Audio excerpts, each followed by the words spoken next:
Kottayam പുഷ്പനാഥിന്റെ deadly heart അധ്യായം 5. അടുത്ത ദിവസം രാവിലെ പുറത്തിറങ്ങിയ പ്രധാന പത്രങ്ങളിൽ ശ്രദ്ധിക്കപ്പെടുന്ന രീതിയിൽ ഒരു വാർത്ത വന്നു. സുരേന്ദ്രൻ വധക്കേസിലെ പ്രതി അറസ്റ്റിൽ. സുരേന്ദ്രന്റെ കൊലപാതകത്തിന് കൂട്ടുനിന്നുവെന്ന് സംശയിക്കപ്പെടുന്ന ഒരു സ്ത്രീയെ പോലീസ് കസ്റ്റഡിയിലെടുത്തിരിക്കുന്നു. വിമല എന്ന പേരിൽ അറിയപ്പെടുന്ന ആ യുവതിയെ ചോദ്യം ചെയ്തു വരുന്നു. വാർത്ത ഇതായിരുന്നു. മോഹിനി ആ വാർത്ത ഡിറ്റക്റ്റീവ് പുഷ്പരാജിനെ അറിയിക്കുവാനായി ഫോൺ എടുത്തു. അവൾ അദ്ദേഹം താമസിച്ചിരുന്ന ഹോട്ടലിലെ നമ്പർ ഡയൽ ചെയ്തു. അല്പസമയം കാത്തു. ഡിറ്റക്റ്റീവ് പുഷ്പരാജ് മറ്റൊരു പേരിലാണ് അവിടെ മുറിയെടുത്തിരിക്കുന്നത്. അങ്ങനെ ഒരാൾ തലേന്നു രാത്രിയിൽ അവിടെ വന്നിട്ടില്ലെന്ന് അവൾക്ക് അറിവ് കിട്ടി.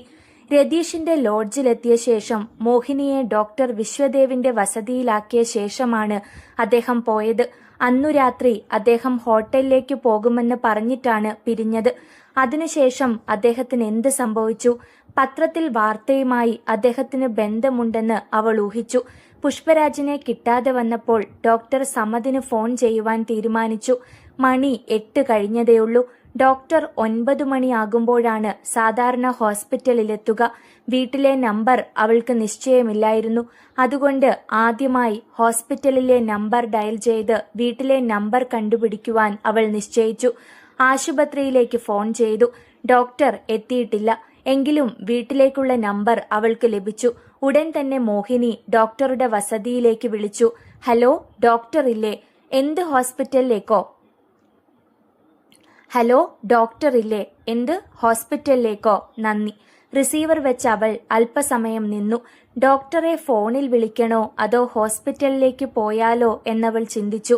ഒടുവിൽ ഡോക്ടറെ നേരിൽ കാണുകയെന്ന തീരുമാനത്തിൽ എത്തിച്ചേർന്നു. അങ്കിൾ, ഞാൻ ഡോക്ടർ സമദിന്റെ ഹോസ്പിറ്റലിലേക്ക് പോകുന്നു. പുഷ്പരാജിനെ കുറിച്ച് യാതൊരു വിവരവുമില്ല. എന്നെ ഇവിടെ ആക്കിയ ശേഷം അവർ ഒന്നിച്ചു പോയതാണ്. അവൾ വിശ്വദേവിനെ അറിയിച്ചു. ശരി, എന്തെങ്കിലും പ്രത്യേകിച്ച് വിവരമുണ്ടെങ്കിൽ എന്നെ അറിയിക്കണം, അദ്ദേഹം പറഞ്ഞു. അങ്ങനെയാകട്ടെ. മോഹിനി പെട്ടെന്ന് കുളി കഴിഞ്ഞ് ലഘുഭക്ഷണം കഴിച്ച് സ്വിച്ച് കീ എടുത്ത് കാർ പോർച്ചിലെത്തി. അവൾ കാർ ഡ്രൈവ് ചെയ്ത് ഡോക്ടർ സമദിന്റെ ഹോസ്പിറ്റലിലേക്ക് പാഞ്ഞു. ഡിറ്റക്റ്റീവ് പുഷ്പരാജിന് എന്തോ സംഭവിച്ചുവെന്ന് അവളുടെ ഹൃദയം മന്ത്രിച്ചുകൊണ്ടിരുന്നു. സാധാരണഗതിയിൽ എന്തെങ്കിലും പ്രത്യേക കാര്യങ്ങളുണ്ടെങ്കിൽ അദ്ദേഹം അറിയിക്കുമായിരുന്നു. താൻ അറിയാത്ത ഒരു രഹസ്യങ്ങളും അദ്ദേഹത്തിനുണ്ടായിരുന്നില്ല. കേസ് സംബന്ധിച്ച കാര്യങ്ങളാണെങ്കിലും അദ്ദേഹം എന്തെങ്കിലും വിവരം തരുമായിരുന്നു. അതുകൊണ്ട് യാദൃശ്ചികമായി അദ്ദേഹത്തിന് എന്തെങ്കിലും സംഭവിച്ചതായിരിക്കുമെന്ന് അവൾ കരുതി. അങ്ങനെ വിശ്വസിക്കുവാൻ കാരണമുണ്ടായിരുന്നു. ഹോട്ടലിൽ വന്നില്ല എന്നാണ് അറിയുവാൻ കഴിഞ്ഞത്. അങ്ങനെയാണെങ്കിൽ ഡോക്ടറുമൊത്ത് രാത്രി പോയ പുഷ്പരാജിന് എന്ത് സംഭവിച്ചു? എന്തെങ്കിലും ഉണ്ടായെങ്കിൽ തന്നെ ഡോക്ടർ തന്നെ അറിയിക്കുമായിരുന്നു. കൂടാതെ പത്രത്തിൽ വന്ന വാർത്തയും അവരിൽ സംശയം ജനിപ്പിച്ചു.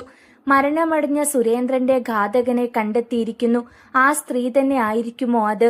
അങ്ങനെയാണെങ്കിൽ തന്നെ അവളെ അവിടെ നിന്ന് പിടികൂടി.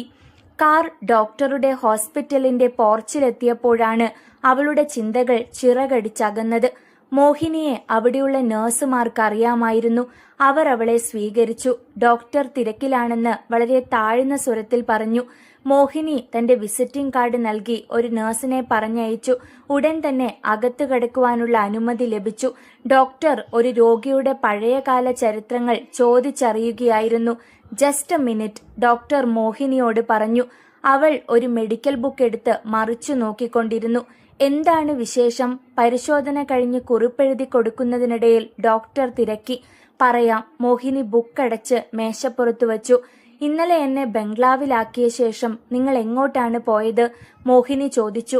അവിടെ നിന്ന് നേരെ എന്റെ വീട്ടിലേക്കാണ് പോയത്. ഞാൻ അവിടെ ഇറങ്ങി. പുഷ്പരാജ് കാർ ഓടിച്ചു പോവുകയും ചെയ്തു. ഡോക്ടറുടെ മുഖത്ത് ജിജ്ഞാസ പ്രകടമായിരുന്നു. എന്താ കാര്യം? ഡോക്ടർ പെട്ടെന്ന് തിരക്കി. ഇന്നത്തെ പത്രത്തിൽ ആ കേസിനോട് ബന്ധപ്പെട്ട ഒരു സ്ത്രീയെ അറസ്റ്റ് ചെയ്തതായി കണ്ടു. താങ്കളത് ശ്രദ്ധിച്ചില്ലേ? അവൾ ചോദിച്ചു. ഞാൻ ടോപ്പ് ഹെഡിങ്സ് മാത്രമേ നോക്കിയുള്ളൂ. എന്താ കാര്യം? അദ്ദേഹത്തെക്കുറിച്ച് യാതൊരു വിവരവുമില്ല, മോഹിനി ഉത്കണ്ഠാകുലയായി പറഞ്ഞു. ഭയപ്പെടേണ്ട, അദ്ദേഹത്തിന് യാതൊന്നും സംഭവിക്കുകയില്ല. ഡോക്ടർ സമാധാനിപ്പിക്കുവാൻ ശ്രമിച്ചു. പക്ഷെ മോഹിനിക്ക് ആകെ പരിഭ്രമമായി. അവളെ സംബന്ധിച്ചിടത്തോളം ഇത് ആദ്യത്തെ അനുഭവമായിരുന്നു. അവളെ അറിയിക്കാതെ പുഷ്പരാജ് ഒരിടത്തും പോവുകയില്ലായിരുന്നു. പുഷ്പരാജ് ഒരു കുറ്റാന്വേഷകൻ എന്ന നിലയിൽ പലതരത്തിലുള്ള അപകടങ്ങളിലും അകപ്പെടാറുണ്ട്. സമൂഹദ്രോഹികളുടെ വലയിലകപ്പെട്ടാൽ ചിലപ്പോൾ ജീവൻ മാത്രമല്ല ശരീരം പോലും തിരികെ ലഭിച്ചുവെന്ന് വരില്ല. അതുകൊണ്ട് തന്റെ യാത്രയെക്കുറിച്ച് ഒരു ചെറിയ വിവരം നൽകാറുള്ളത് മോഹിനിയോട് മാത്രമാണ്. പ്രതീക്ഷിക്കുന്ന സമയത്ത് അദ്ദേഹത്തെക്കുറിച്ചുള്ള എന്തെങ്കിലും വിവരങ്ങൾ ലഭിച്ചില്ലെങ്കിൽ വിവരം ചീഫ് ബാനർജിയെ അറിയിക്കുവാൻ അവൾ ബാധ്യസ്ഥയായിരുന്നു. ഡിറ്റക്റ്റീവ് പുഷ്പരാജും ഡോക്ടർ മോഹിനിയും തമ്മിലുള്ള പരിചയം വെറും ചാബല്യമായ പ്രേമബന്ധമല്ലായിരുന്നു. അവർ ഒരിക്കൽ പോലും ആ വികാരത്തെക്കുറിച്ച് സംസാരിച്ചിട്ട് പോലുമില്ല. അപരിചിതമായ സ്ഥലങ്ങളിൽ ഒരു ഹോട്ടൽ മുറിയിൽ കിടന്നുറങ്ങുമ്പോഴും പുഷ്പരാജ് കേസിനെക്കുറിച്ചല്ലാതെ തന്റെ മുറിയിൽ ഒരു യുവതി ഉറങ്ങുന്നുണ്ടെന്ന് ചിന്തിക്കുക പോലും ചെയ്തിട്ടില്ല. എന്നാൽ മോഹിനിയെ സംബന്ധിച്ചിടത്തോളം അദ്ദേഹത്തിന് ഒരു അപകടം സംഭവിക്കുകയെന്നത് അവൾക്ക് ചിന്തിക്കുക പോലും അസാധ്യമായിരുന്നു. അതല്ല ഞാൻ പറഞ്ഞത്. ഡോക്ടറുടെ സംസാരം കേട്ടപ്പോൾ എന്റെ സംശയം ഇരട്ടിക്കുകയാണ്. നിങ്ങൾ തമ്മിൽ പിരിഞ്ഞതിനു ശേഷം അദ്ദേഹത്തിന് കാര്യമായ എന്തോ സംഭവിച്ചുവെന്ന് തോന്നുന്നു, അവൾ പറഞ്ഞു. അങ്ങനെ തോന്നാൻ കാരണം? ഡോക്ടർ തിരക്കി. എന്നെ അറിയിക്കാതെ അദ്ദേഹം ഒരിക്കലും എവിടെയും പോകാറില്ല. ഞാൻ പറയാം. ചിലപ്പോൾ ഞങ്ങൾ തമ്മിൽ പിരിഞ്ഞതിനു ശേഷം പെട്ടെന്ന് അദ്ദേഹം എന്തെങ്കിലും തീരുമാനമെടുത്തിരിക്കാം. മോഹിനിയെ അറിയിക്കുവാനുള്ള സാവകാശം അദ്ദേഹത്തിന് കിട്ടിക്കാണുകയില്ല. ഡോക്ടർ സമാധാനിപ്പിക്കുവാൻ ശ്രമിച്ചു. ശരി, ഞാൻ ഇറങ്ങുന്നു. അദ്ദേഹത്തിനെക്കുറിച്ച് എന്തെങ്കിലും വിവരം ലഭിച്ചാൽ അങ്കിളിനെ അറിയിക്കുവാൻ മറക്കരുത്. ഞാൻ വൈകുന്നേരം ഫോൺ ചെയ്യാം. അവൾ എണീറ്റു. ഡിറ്റക്റ്റീവ് പുഷ്പരാജിനെ കുറിച്ചുള്ള വിവരം എങ്ങനെയെങ്കിലും അറിയണമെന്ന് ദൃഢനിശ്ചയം ചെയ്തുകൊണ്ട് മോഹിനി അവിടെ നിന്നിറങ്ങി. കാർ ഓടിക്കുന്നതിനിടയിൽ ചീഫിനെ കാണുവാൻ അവൾ തീർച്ചയാക്കി. ബാനർജി താമസിക്കുന്ന ഹോട്ടൽ അവൾക്കറിയാം. അദ്ദേഹം അവിടെ കഴിഞ്ഞുകൂടുന്ന പേരും അവൾക്ക് നിശ്ചയമുണ്ട്. അതുകൊണ്ട് അവൾ കാർ നേരെ ഹോട്ടലിലേക്ക് വിട്ടു. മണി 11. മോഹിനിയുടെ കാർ ഹോട്ടലിന്റെ മുന്നിലെത്തി. കാർ പാർക്കിംഗ് സ്ഥലത്തിട്ട ശേഷം അവൾ പുഷ്പരാജിന്റെ കാർ അവിടെ ഉണ്ടോ എന്ന് അന്വേഷിച്ചു. ഇല്ല. അവൾ അഡ്രസ് ബോർഡിൽ കണ്ണോടിച്ചു. ബാനർജി അവിടെ കൊടുത്തിരിക്കുന്ന അഡ്രസ് അവൾ കണ്ടുപിടിച്ചു. ലിഫ്റ്റിൽ കയറി അവൾ 4 ബട്ടൺ അമർത്തി. ലിഫ്റ്റ് ഉയർന്നു. വാതിൽ തുറന്ന് പുറത്തു കടന്നപ്പോൾ ചെമ്പൻ തലമുടിയിൽ ഒരു യുവതി മോഹിനിയെ പരിചയമുള്ളതുപോലെ ശ്രദ്ധിച്ച ശേഷം കടന്നുപോയി. മോഹിനി ബാനർജി താമസിക്കുന്ന മുറിയുടെ മുന്നിലെത്തി. ബെൽ സ്വിച്ചിൽ വിരലമർത്തി. വാതിൽ തുറക്കപ്പെട്ടു. ബാനർജി തന്നെയാണ് വാതിൽ തുറന്നത്. വരൂ, അദ്ദേഹം ക്ഷണിച്ചു.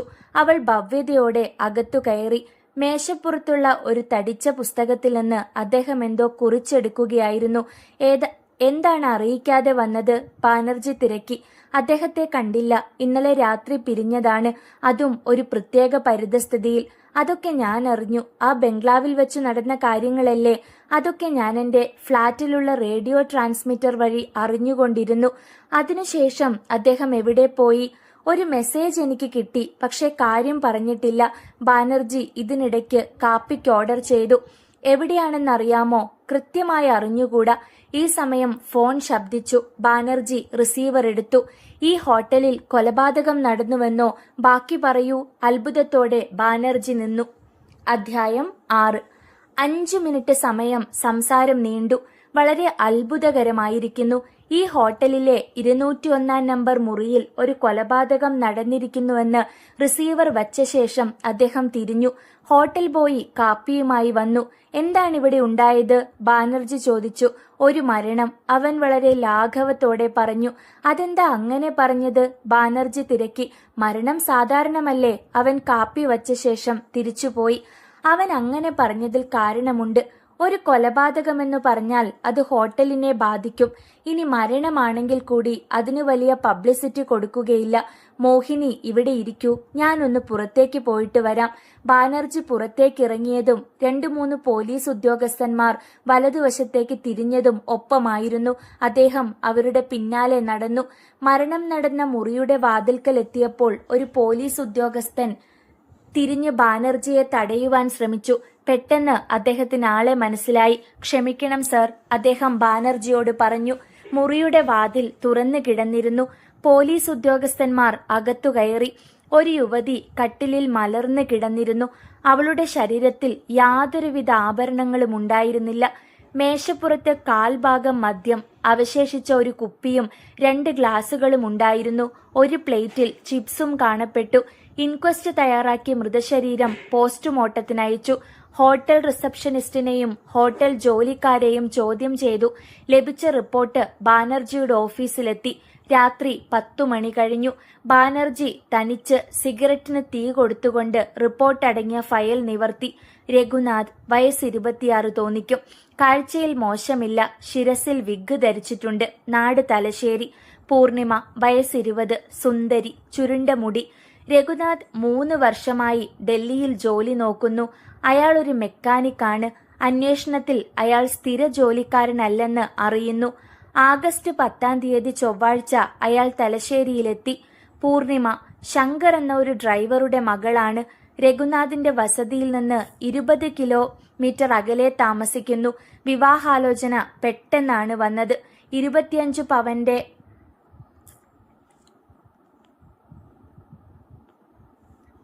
ആഭരണവും 10,000 രൂപയും സ്ത്രീധനമായി നൽകി. ഓഗസ്റ്റ് 17-ന് വിവാഹം നടന്നു. ഓഗസ്റ്റ് 21-ാം തീയതി ഡൽഹിക്ക് പോകുവാനായി അവർ യാത്ര തിരിച്ചു. ഡൽഹിയിലേക്ക് തിരിക്കുന്നതിന് മുൻപ് ഒരു സുഹൃത്തിനെ കാണണമെന്ന് പറഞ്ഞിരുന്നു. ഓഗസ്റ്റ് 20-ാം തീയതി രാവിലെ ഹോട്ടലിൽ അവർ മുറിയെടുത്തു. 21-ാം തീയതി രാവിലെ രഘുനാഥ് അപ്രത്യക്ഷനായി.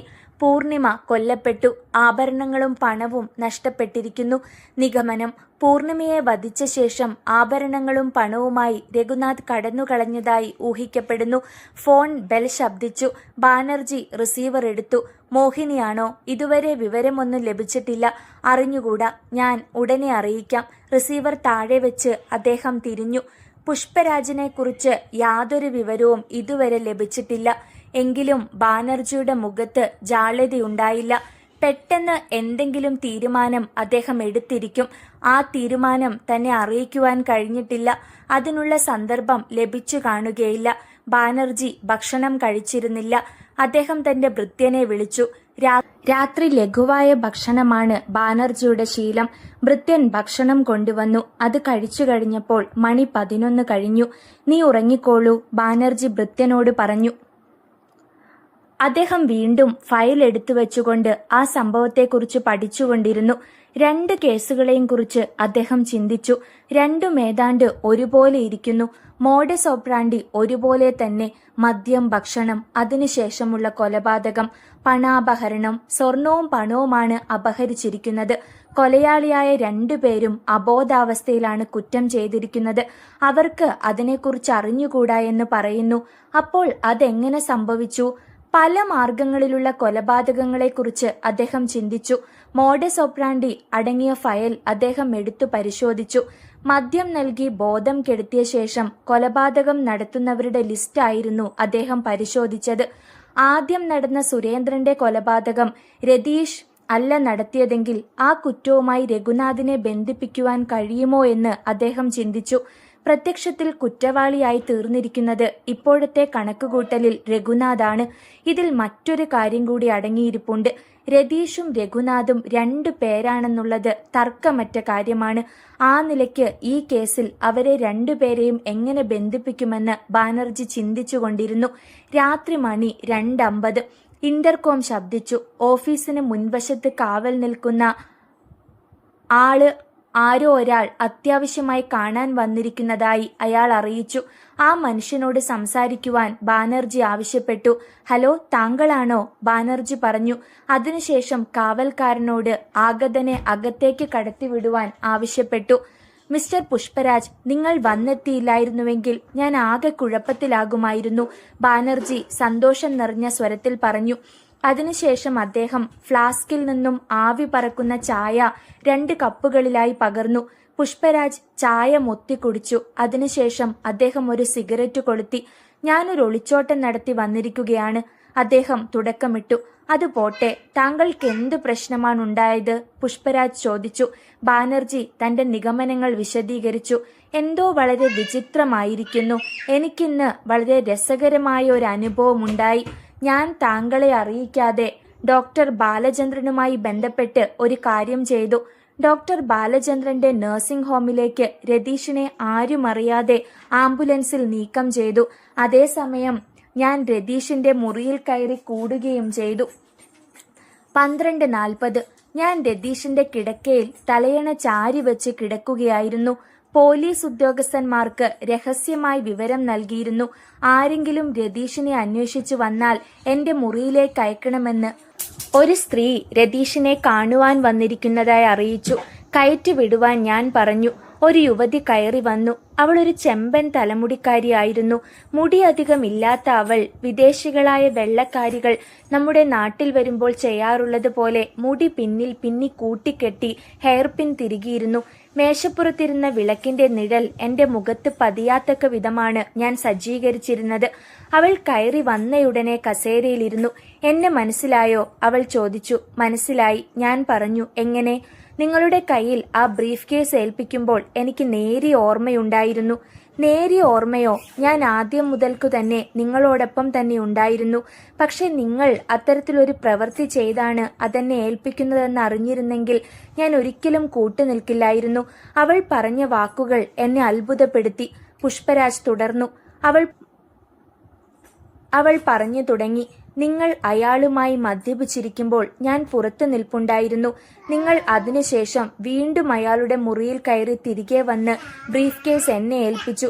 ഇടയ്ക്ക് നിങ്ങൾ എന്നെ കടന്നു പിടിച്ചു. ആ സന്ദർഭത്തിൽ ഞാൻ നിങ്ങൾക്ക് വഴങ്ങിയില്ല. ബ്രീഫ് കേസുമായി ഞാൻ പെട്ടെന്ന് പുറത്തേക്ക് പോയി. ഇപ്പോൾ ഇവിടെ വന്നത് എന്തിനാണെന്ന് ഞാൻ ചോദിച്ചു. നിങ്ങൾ ആ മനുഷ്യനെ കൊന്നതായി ഞാൻ അറിഞ്ഞു. അത് സംബന്ധിച്ച ഒരു സ്ത്രീയെ അറസ്റ്റ് ചെയ്തതായി പത്രത്തിൽ വായിച്ചു. അതറിഞ്ഞപ്പോൾ ഞാൻ ആകെ ഭയന്നിരിക്കുകയാണ്. ആ പുറത്തു നിൽക്കുന്നത് ആരാണ്? അവൾ ചോദിച്ചു. ലോഡ്ജിലെ ആൾക്കാരാണ്.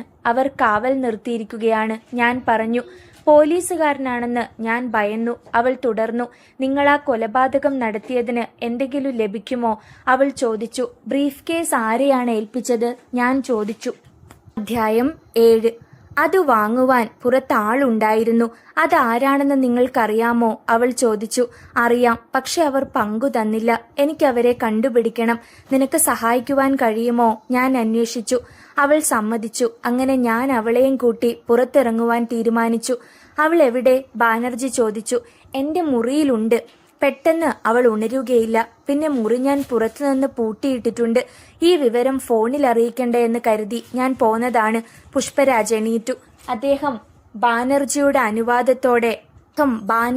അനുവാദത്തോടെ പുറത്തുപോയി. ഒരു ടാക്സിയിൽ അദ്ദേഹം ഹോട്ടലിലേക്ക് പോയി.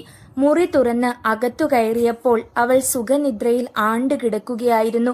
രാവിലെ 8 മണിക്കകം അവൾ ഉണരുകയില്ലെന്ന് അദ്ദേഹത്തിന് നിശ്ചയമുണ്ടായിരുന്നു. അതുകൊണ്ട് പുഷ്പരാജ് തന്റെ വാച്ചിലുള്ള അലാറാം ടൈം 7 മണിയാക്കിയ ശേഷം കിടന്നു. കൃത്യസമയത്ത് തന്നെ ഉണർന്നു. അവൾ അപ്പോഴും ഉറങ്ങുകയായിരുന്നു. പ്രഭാത കർമ്മങ്ങൾക്ക് ശേഷം അദ്ദേഹം അന്നത്തെ പത്രങ്ങൾ വായിച്ചുകൊണ്ടിരുന്നു. മണി 8 കഴിഞ്ഞപ്പോൾ അവൾ ഉണർന്നു. അയ്യോ, ഞാൻ എവിടെയാണ്? ഉലഞ്ഞ വസ്ത്രങ്ങൾ നേരെയാക്കിക്കൊണ്ട് അവൾ ചോദിച്ചു. ഇവിടെ, എന്റെ കൂടെ ഹോട്ടൽ മുറിയിൽ. ബെഡ് കോഫി കുടിക്കണ്ടേ? പുഷ്പരാജ് റിസപ്ഷനിസ്റ്റിനെ വിളിക്കാനുള്ള ടെലിഫോൺ റിസീവർ എടുത്തുകൊണ്ട് പറഞ്ഞു. അവൾ ബാത്റൂമിലേക്ക് പോയി. ഞാനൊന്ന് മേല് കഴുകി.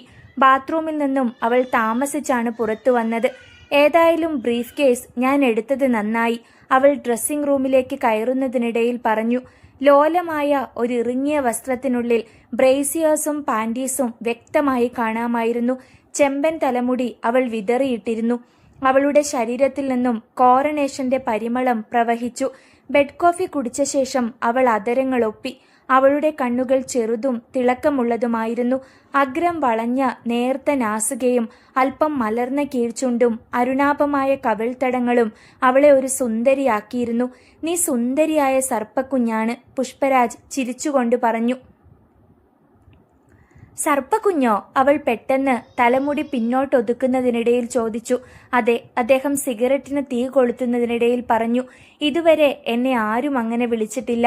താങ്കളാണ് ഇങ്ങനെ ഒരു ഓമന പേരിട്ടത്. മറ്റൊരു പേരും നിനക്ക് ചേരുകയില്ല. അത്രമാത്രം നീ സുന്ദരിയാണ്. അതുകൊള്ളാം. ചിലരൊക്കെ മാലാഖ എന്നൊക്കെയാണ് സുന്ദരികളെക്കുറിച്ച് വർണ്ണിക്കാറുള്ളത്. അവൾ പണ്ട് വായിച്ചിട്ടുള്ള കഥകൾ ഓർമ്മിച്ചുകൊണ്ട് പറഞ്ഞു. സൗന്ദര്യം ഒരു വിധത്തിൽ ഒരു ശാപമാണ്. പുഷ്പരാജ് പറഞ്ഞു. അതെ, എനിക്കും അങ്ങനെ തോന്നിയിട്ടുണ്ട്. അല്ലെങ്കിൽ ഞാനിങ്ങനെ ഒരിക്കലും ആവില്ലായിരുന്നു. അവളുടെ സ്വരത്തിൽ നിരാശ നിഴലിച്ചിരുന്നു. അതെന്താ നീ അങ്ങനെ പറഞ്ഞത്? പുഷ്പരാജ് ബോയ് കൊണ്ടുവന്ന പ്രഭാത ഭക്ഷണം അവളുടെ മുന്നിലേക്ക് നീക്കി വെച്ചുകൊണ്ട് ചോദിച്ചു. പറയാം, അതൊരു കഥയാണ്. അവൾ കത്തിയും മുള്ളും ഉപയോഗിച്ച് റൊട്ടി നുറുക്കുന്നതിനിടയിൽ പറഞ്ഞു. പുഷ്പരാജ് അവളുടെ പൂർവ്വചരിത്രം അറിയുവാൻ കാത്തു. ഞാൻ കോളേജിൽ ഡിഗ്രിക്ക് ആദ്യ വർഷം പഠിക്കുന്ന സമയം ഞാൻ കോളേജിലെ സുന്ദരിയാണെന്ന് എല്ലാവരും പറഞ്ഞിരുന്നു. എൻ്റെ പേര് പറഞ്ഞില്ലല്ലോ. ഡാലിയ. നല്ല പേരല്ലേ? അതെ, പുഷ്പരാജ് പറഞ്ഞു. അന്ന് കോളേജിൽ ഒരു ചെറുപ്പക്കാരനുണ്ടായിരുന്നു. അയാൾ കാഴ്ചയിൽ ഒരു ജിമ്മായിരുന്നു. കൂടാതെ നന്നായി ഗിത്താർ വായിച്ചു പാടും. ഇത് രണ്ടും അവരുടെ ആരാധനാപാത്രമാകുന്നതിൽ സഹായിച്ചു. അയാൾ എന്നെ നോട്ടമിടുന്നുണ്ടെന്ന് ഞാൻ വളരെ വൈകിയാണ് അറിഞ്ഞത്.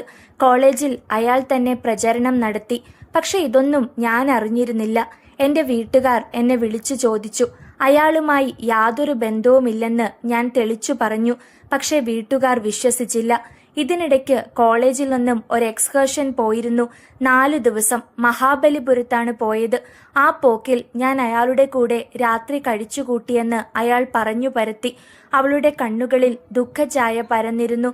അതിൽ വാസ്തവമില്ലല്ലോ. ഇല്ല, ഞാൻ അങ്ങനെ ചിന്തിച്ചിട്ട് കൂടിയില്ല. പക്ഷെ ആ കുപ്രചരണം എല്ലാവരും വിശ്വസിച്ചു. എനിക്ക് വീട്ടിൽ നിൽക്കക്കള്ളിയില്ലാതായി. എന്നെ വീട്ടിൽ നിന്നും ഇറക്കി വിട്ടു. ഞാൻ എങ്ങോട്ട് പോകും? അയാൾ സഹായത്തിനായി നിൽക്കുന്നു. ഗത്യന്തരമില്ലാതെ ഞാൻ അയാളുടെ വലയിൽ വീണുപോയി. അയാൾ എന്നെയും കൂട്ടി ഒരു ഹോട്ടലിൽ പോയി. 2 ദിവസം താമസിച്ചു. 3-ാം ദിവസം രാവിലെ ഉണർന്നപ്പോൾ എൻ്റെ ആഭരണങ്ങൾ കൈക്കലാക്കി അയാൾ കടന്നു കളഞ്ഞിരിക്കുന്നതാണ് കണ്ടത്. നാട്ടിലും വീട്ടിലും വേണ്ടാതെ ഞാൻ അലഞ്ഞു. അങ്ങനെയിരിക്കെ ഒരാൾ എനിക്കൊരു ജോലി വാങ്ങിത്തന്നു. അതെന്താണ്? പുഷ്പരാജ് ചോദിച്ചു. ഇപ്പോൾ ഞാൻ ചെയ്യുന്ന ജോലി. അതാണ് എനിക്ക് അറിയേണ്ടത്. ഡാലിയ ആഹാരം കഴിക്കൂ, പുഷ്പരാജ് പറഞ്ഞു. അവൾ വളരെ വേഗം ഭക്ഷണം കഴിച്ചു. അല്പം കഴിഞ്ഞ് ഹോട്ടൽ ബോയ് വന്ന് പാത്രങ്ങൾ എടുത്തുകൊണ്ടുപോയി. ഇനി പറയൂ, പുഷ്പരാജ് സാവകാശം ചോദിച്ചു. അതാണ് സാർ എനിക്കും മനസ്സിലാകാത്തത്, അവൾ കണ്ണാടിക്ക് മുന്നിൽ നിന്നുകൊണ്ട് പറഞ്ഞു. എന്ത് ജോലിയാണ് ചെയ്യുന്നതെന്ന് അറിഞ്ഞാൽ മതി. മാത്രമല്ല എന്നിൽ നിന്ന് എന്ത് സഹായങ്ങളും പ്രതീക്ഷിക്കുകയും ചെയ്യാം. താങ്കൾ ആരാണെന്ന് പറഞ്ഞില്ലല്ലോ, അവൾ ചോദിച്ചു. ഞാനൊരു ബിസിനസ്സുകാരനാണ് എന്ന് പറഞ്ഞാൽ ചെറിയ ബിസിനസ് ഒന്നുമല്ല. കോടിക്കണക്കിന് രൂപയുടെ ബിസിനസ് നടത്തുന്ന ആൾ. എൻ്റെ കീഴിൽ ആയിരക്കണക്കിന് ആളുകൾ പണിയെടുക്കുന്നുണ്ട്. പ്രധാനമായും എനിക്ക് എക്സ്പോർട്ടിംഗ് ബിസിനസ്സാണുള്ളത്. ഡാലിയെ വേണമെങ്കിൽ എനിക്ക് രക്ഷിക്കുവാൻ കഴിയും. പുഷ്പരാജ് അവൾക്ക് ചിന്തിക്കുവാനുള്ള സമയം നൽകിക്കൊണ്ട് ജനാലയ്ക്കടുത്തായി നിന്നു. ഡാലിയ എന്ന യുവതിക്ക് ഞാൻ ഏർപ്പെട്ടിരിക്കുന്ന കേസുമായി കാര്യമാത്ര പ്രസക്തമായ ബന്ധമൊന്നുമില്ലെന്ന് അവളുടെ സംസാരത്തിൽ നിന്നും പുഷ്പരാജിന് മനസ്സിലായി. എങ്കിലും ഇവൾ ഇതിലൊരു കണ്ണിയാണെന്ന് അദ്ദേഹത്തിന് വ്യക്തമായി അറിയാമായിരുന്നു. അവൾ നിശബ്ദമായി ഇരിക്കുകയായിരുന്നു. അവളുടെ കണ്ണുകളിൽ കൂടി സമ്മിശ്രമായ വികാരവിചാരങ്ങൾ മിന്നിമറയുന്നത് പുഷ്പരാജ് കണ്ടു. ഡാലിയ എന്താണ് ആലോചിക്കുന്നത്? പുഷ്പരാജ് അവളുടെ അടുത്തേക്ക് വന്നു ചോദിച്ചു. ഓ, ഒന്നുമില്ല. ഞാൻ താങ്കളെക്കുറിച്ച് ചിന്തിക്കുകയായിരുന്നു. എന്നെ ഇവിടെ കൊണ്ടുവന്ന് ഇത്രമാത്രം ദയയോടെ പെരുമാറിയതിൽ ഞാൻ അത്ഭുതപ്പെടുന്നു. മറ്റാരെങ്കിലും ആയിരുന്നെങ്കിൽ എന്നെ പോലീസിൽ ഏൽപ്പിക്കേണ്ടതായിരുന്നു. അവൾ ഒരു കുറ്റബോധം നിഴലിക്കുന്ന രീതിയിൽ പറഞ്ഞു. അതെന്താ അങ്ങനെ പറഞ്ഞത്? ഒരു കൊലപാതകവുമായി ഞാൻ ബന്ധപ്പെട്ടിട്ടും താങ്കൾ അതേക്കുറിച്ചൊന്നും ചോദിക്കുന്നില്ല. ഞാൻ ഇപ്പോഴും പോലീസിന്റെ നോട്ടപ്പുള്ളിയാണ്. പക്ഷേ താങ്കൾ ഒരു വലിയ പണക്കാരനായതുകൊണ്ട് എന്നെ അതിൽ നിന്നും രക്ഷിക്കുവാൻ കഴിഞ്ഞേക്കും. അവൾ അതേ ഇരിപ്പിൽ നിന്നും ചലിക്കാതെ പറഞ്ഞു. അതെ, ഒരു കൊലപാതകം അവിടെ നടന്നു. അതേക്കുറിച്ച് ഡാലിയയ്ക്ക് ഒന്നും തന്നെ അറിഞ്ഞുകൂടെ? ഇല്ല, ഞാൻ അതേക്കുറിച്ച് പിന്നീടാണ് അറിഞ്ഞത്. ഡാലിയയ്ക്ക് ലഭിച്ച ബ്രീഫ് കേസിൽ എന്തായിരുന്നുവെന്ന് അറിയാമായിരുന്നുവോ? ഇല്ല. അതെവിടെയാണ് ഏൽപ്പിച്ചത്? ഞാൻ ആ ബ്രീഫ് കേസുമായി പുറത്തു വന്നപ്പോൾ ഒരു ടാക്സി വന്നു നിന്നു. അതിൽ കയറുവാൻ പറഞ്ഞു. ആര്? അതിനകത്തുണ്ടായിരുന്ന ആൾ. ആ ആൾ തന്നെയാണോ ഡാലിയെ അവിടെ കൊണ്ടുപോയത്? അതെ. രതീഷിനെ നേരത്തെ പരിചയമുണ്ടോ? ഉണ്ട്. ബാറിൽ വെച്ച് കണ്ടിട്ടുണ്ട്. നിങ്ങൾ ഒന്നിച്ച് മദ്യപിച്ചിട്ടുണ്ടോ? ഇല്ല, കണ്ടിട്ടുണ്ട്. മരിച്ച സുരേന്ദ്രനെയോ? 2 പേരെയും ഒന്നിച്ചാണ് കണ്ടിട്ടുള്ളത്. സുരേന്ദ്രനെ പരിചയമുണ്ടോ? ഇല്ല. കാറിൽ വന്ന ആളെ മുൻ പരിചയമുണ്ടോ? അന്ന് പകൽ പരിചയപ്പെട്ടു. ഇനി കണ്ടാൽ തിരിച്ചറിയുമോ? അറിയാം. ബ്രീഫ് കേസ് ഏൽപ്പിച്ചതിന് പ്രതിഫലമായി എന്ത് കിട്ടി? 2000 രൂപ. അതിനുശേഷം ഹോട്ടലിൽ പോയിരുന്നു അല്ലേ? അവൾ അത്ഭുതത്തോടെ പുഷ്പരാജിനെ നോക്കി. അധ്യായം 8. അത് താങ്കൾക്കെങ്ങനെ മനസ്സിലായി? ഡാലിയ അത്ഭുതത്തോടെ ചോദിച്ചു. ആ ഹോട്ടലിൽ വെച്ച് ഞാൻ നിന്നെ കണ്ടിരുന്നു. അവിടെ വെച്ച് എന്താണുണ്ടായത്? പുഷ്പരാജ് ചോദിച്ചു. അവൾ അല്പസമയം മൗനമായിരുന്നു. അവളുടെ കണ്ണുകളിൽ കൂടി പല വിചാരങ്ങളും കടന്നുപോയി. ഒരു കുടുക്കിൽ അകപ്പെട്ടതുപോലെയായിരുന്നു അവളുടെ മുഖം. അവിടെ ഞാൻ പോയിരുന്നു. അവൾക്ക് സമ്മതിക്കേണ്ടി വന്നു. അതാണ് ഞാൻ പറഞ്ഞത്. ഡാലിയെ അവിടെ വെച്ച് ഞാൻ കണ്ടതായി ഓർക്കുന്നു. ലിഫ്റ്റിൽ ഞാൻ 4ാം ഫ്ലോറിലെത്തിയപ്പോൾ ഡാലി അവിടെ നിന്നും നടന്നു വരുന്നത് കണ്ടു. പുഷ്പരാജ് മോഹിനി പറഞ്ഞത് ഓർമ്മിച്ചുകൊണ്ട് പറഞ്ഞു. എന്നെ താങ്കൾ അവിടെ വെച്ച് കണ്ടുവെന്നാണോ പറയുന്നത്? അവൾ തിരക്കി. അതെ. നീ ഒരു ഫ്രോക്കാണ് ധരിച്ചിരുന്നത്. തോളിലൊരു ബാഗുമുണ്ടായിരുന്നു. പെട്ടെന്നാണ് നീ കടന്നു വന്നത്. അവിടെ വെച്ച് ഒരു സ്ത്രീയെ കണ്ടതായി ഓർക്കുന്നുണ്ടോ? അദ്ദേഹം അന്വേഷിച്ചു. ഇല്ല, അവൾ നിഷേധിച്ചു. അത് കള്ളമാണ്. ആ സമയം ഒരു സ്ത്രീ നിന്നെ ശ്രദ്ധിച്ചിരുന്നു. നീ ഒന്ന് പുറകോട്ട് ചിന്തിച്ചു നോക്കൂ. അദ്ദേഹം അവളുടെ കണ്ണുകളിലേക്ക് ഉറ്റുനോക്കിക്കൊണ്ട് ചോദിച്ചു. അവൾ പെട്ടെന്ന് ഞെട്ടുന്നത് പോലെ തോന്നി. അതെ, നീ കണ്ടിരുന്നു. അദ്ദേഹം തറപ്പിച്ചു പറഞ്ഞു. ഇല്ല, ഞാൻ ഓർക്കുന്നില്ല. അവൾ പരുങ്ങുകയായിരുന്നു. അവൾ എന്തോ മറച്ചുവെക്കാൻ ശ്രമിക്കുന്നത് പോലെ തോന്നി. നിരീക്ഷണ ശക്തിയുള്ള ഡിറ്റക്റ്റീവ് പുഷ്പരാജിന്റെ കണ്ണുകൾ അത് കണ്ടുപിടിച്ചു. ഡാലിയ, നീ കളവ് പറഞ്ഞതുകൊണ്ട് യാതൊരു പ്രയോജനവുമില്ല. അന്ന് ഹോട്ടലിൽ 4ാം ഫ്ലോറിലുള്ള ഒരു മുറിയിൽ വെച്ച് ഒരു കൊലപാതകം നടന്നു. അതിൽ നിനക്ക് പങ്കുണ്ടായിരുന്നു. നീ ആദ്യം തന്നെ പറഞ്ഞു കഴിഞ്ഞല്ലോ. നിനക്ക് ലോഡ്ജിൽ നടന്ന സംഭവത്തിൽ ഒരു ബ്രീഫ് കേസ് അപഹരിക്കപ്പെട്ടതിന് 2000 രൂപ കിട്ടിയെന്ന്. യഥാർത്ഥത്തിൽ അത് വളരെ കുറഞ്ഞ ഒരു സംഖ്യയായിപ്പോയി. അത് ഞാനും സമ്മതിക്കുന്നു. ഏതാണ്ട് 1 ലക്ഷം രൂപ വരുമാനമുണ്ടായ സംഭവത്തിൽ നിനക്ക് കേവലം ലഭിച്ചത് വെറും 2000 രൂപ. അത് പോട്ടെ, 2ാമത്തെ സംഭവത്തിൽ നിനക്ക് എന്താണ് കിട്ടിയത്? പറയൂ. ഒന്നും ഒളിച്ചു വെക്കേണ്ട കാര്യമില്ല. 1.5 ലക്ഷം രൂപ വില വരുന്ന ആഭരണങ്ങളാണ് അന്ന് ആ ബാഗിൽ ഉണ്ടായിരുന്നതല്ലേ? അതെനിക്ക് അറിഞ്ഞുകൂടായിരുന്നു. അവൾ പെട്ടെന്ന് പറഞ്ഞുപോയി. അപ്പോൾ ആ മുറിയിൽ നിന്ന് നിനക്കൊരു ചെറിയ ബാഗ് കിട്ടി. നീ തോളിൽ തൂക്കിയിരുന്ന വാനിറ്റി ബാഗ് നിന്റെയല്ലായിരുന്നു. അതെങ്ങനെ താങ്കൾ മനസ്സിലാക്കി? അവൾ ചോദിച്ചു. പറയാം. നിന്റെ ഇപ്പോഴത്തെ ബാഗിന് പഴക്കമുണ്ട്. കുറഞ്ഞത് 6 മാസം പഴക്കം. പക്ഷെ അന്ന് നിന്റെ കൈവശമുണ്ടായിരുന്നത് ഒരു പുതിയ ബാഗായിരുന്നു. അവൾ അത്ഭുതം നിറഞ്ഞ കണ്ണുകളോടെ പുഷ്പരാജിനെ നോക്കി. അവൾ ഒരിക്കൽ പോലും പ്രതീക്ഷിക്കാത്തൊരനുഭവമായിരുന്നത്. തന്റെ മുന്നിൽ നിൽക്കുന്ന മനുഷ്യൻ ഒരു ഇന്ദ്രജാലക്കാരനാണെന്ന് വരെ അവൾക്ക് തോന്നിപ്പോയി. ഡാലിയയുടെ പേര് നിനക്ക് വളരെ യോജിക്കുന്നു. ഡാലിയ പൂക്കൾ പെട്ടെന്ന് വാടുകയില്ല. പക്ഷേ നീ പെട്ടെന്ന് വാടുന്ന കൂട്ടത്തിലാണെന്ന് തോന്നുന്നു. ഞാനൊന്ന് ചോദിക്കട്ടെ? നീ സത്യം പറയണം. അദ്ദേഹം അവളുടെ അടുത്തായി വന്നിരുന്നു. എന്താണ്? അവൾ ചോദിച്ചു. ഞാൻ ചോദിക്കുന്നതിന് നീ വളരെ കൃത്യമായി മറുപടി നൽകണം. ഇല്ലെങ്കിൽ നിന്റെ ഭാവിക്കത് കുഴപ്പമായി തീരുമെന്നാണ് എനിക്ക് തോന്നുന്നത്. ഈയിടെ നടന്ന 2 കൊലപാതകങ്ങളും നിനക്ക് പങ്കുണ്ടെന്ന് തോന്നുന്നു. യഥാർത്ഥത്തിൽ നീയും അതിൽ പങ്കാളി തന്നെയാണ്. അതിനുള്ള തെളിവുകൾ പോലീസിന് ലഭിച്ചിട്ടുണ്ട്.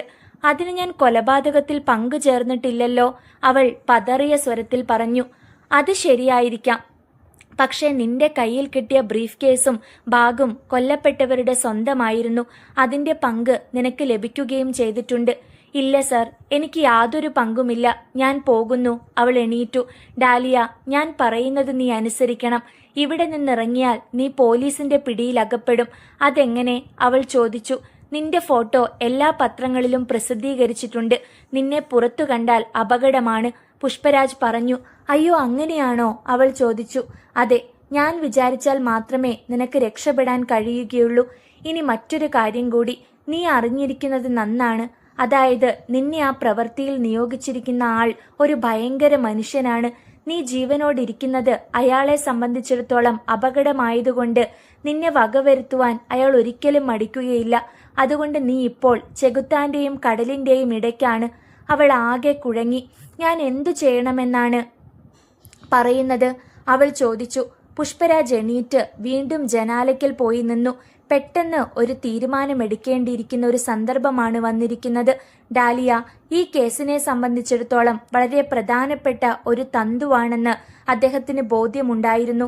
അതുകൊണ്ട് അവളെ കഴിവതും ഈ സന്ദർഭത്തിൽ പ്രയോജനപ്പെടുത്തണമെന്ന് അദ്ദേഹം തീരുമാനിച്ചു. പക്ഷെ ഏത് രീതിയിലാണ് ഇവളെ ഈ കാര്യത്തിന് ഉപയോഗിക്കുക? ഡാലിയ, പുഷ്പരാജ് അവളുടെ അടുത്ത് ചെന്നു. എന്താ? അവൾ എണീറ്റു. ഞാനൊരു കാര്യം പറയാം, നീ അതനുസരിക്കണം. അങ്ങനെയാണെങ്കിൽ നിനക്ക് ഈ നടന്ന 2 സംഭവങ്ങളിൽ നിന്നും രക്ഷപ്പെടുവാൻ കഴിയും. അദ്ദേഹം ഒരു തീരുമാനത്തിലെത്തിയതുപോലെ പറഞ്ഞു. ഞാൻ എന്താണ് ചെയ്യേണ്ടത്? അവൾ ഒരു രക്ഷപ്പെടലിനു വേണ്ടി ശ്രമിക്കുന്നത് പോലെ തോന്നി. ഇത്രയും ആയ സ്ഥിതിക്ക് നിനക്ക് പുറത്ത് സഞ്ചരിക്കുന്നതിന് വിരോധമുണ്ടോ? അദ്ദേഹം പെട്ടെന്ന് ചോദിച്ചു. അതെന്താ സാർ അങ്ങനെ ചോദിച്ചത്? അവൾ തിരക്കി. പറയാം. ഇന്ന് പകൽ സമയം മുഴുവൻ നീ ഇവിടെ കഴിഞ്ഞുകൂടണം. നീ ഇപ്പോൾ അറസ്റ്റ് ചെയ്യപ്പെട്ടു, പോലീസ് കസ്റ്റഡിയിലാണെന്നുള്ള പത്ര റിപ്പോർട്ടുകൾ വന്നിട്ടുണ്ട്. അതുകൊണ്ട് രാത്രി സഞ്ചരിക്കുന്നതാണ് നല്ലത്. രാത്രിയിലോ? അതെ, ധൈര്യമായി സഞ്ചരിക്കാം. ഒന്നാമത് നീ അറസ്റ്റിലാണെന്നുള്ള വിവരം പുറത്തു വന്നിരിക്കുന്നതുകൊണ്ട് പോലീസ് നിന്നെ ഒരിക്കലും സംശയിക്കുകയില്ല. അതു ശരിയാണെന്ന് അവളുടെ മുഖം വ്യക്തമാക്കി. അതുകൊണ്ട് പകൽ സമയം നീ ഇവിടെ തന്നെ കഴിഞ്ഞുകൂടുക. ഉച്ചഭക്ഷണം കഴിഞ്ഞ് അവൾ ഉറങ്ങി. സന്ധ്യ കഴിഞ്ഞു. തെരുവു വിളക്കുകൾ പ്രകാശിച്ചു. ഡാലിയ, ഇനി നീ പൊയ്ക്കോളൂ, പുഷ്പരാജ് പറഞ്ഞു. എന്ത്, ഈ രാത്രിയിലോ? അവൾ ഉത്കണ്ഠാകുലയായി. അതെ, ഞാൻ 10:30 ഈ നഗരം വിടും. വേണമെങ്കിൽ നിനക്ക് ഈ രാത്രി ഇവിടെ കഴിയാം. ഇല്ല, സാരമില്ല, മണി 9 ആയുള്ളൂ. അവൾ ബാഗ് തോളിൽ തൂക്കി പുറത്തേക്കിറങ്ങി. അടുത്ത ഭാഗം നാളെ.